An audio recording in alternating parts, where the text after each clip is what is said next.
আজ আমি আপনাদের বাড়িতে দারুণ স্বাদের আম দইয়ের রেসিপি বানানো দেখাবো। এই দইয়ের রেসিপিটা বানানো যতটা সহজ, খেতে তার থেকেও অনেক বেশি ভালো হয়। নমস্কার, আমি রুমি। আপনাদের সবাইকে আবারও একটা দারুণ স্বাদের রেসিপিতে স্বাগত।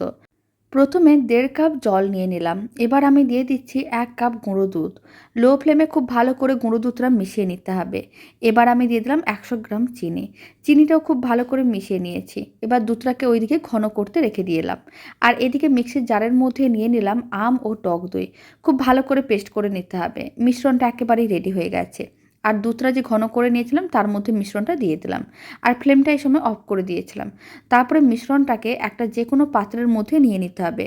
আর ঢাকনা দিয়ে ঢেকে এইভাবে 6 থেকে 7 ঘন্টা রেখে দিতে হবে। তারপরে 1 ঘন্টা ফ্রিজে রেখে ঠান্ডা করে নিয়েছিলাম। এতে দইটা খেতে অনেক বেশি ভালো লাগবে। আর এই আম দইয়ের রেসিপিটা আপনারাও বাড়িতে বানিয়ে দেখতে পারেন। বানানো যেমন সহজ, খেতেও বেশ ভালো হয়।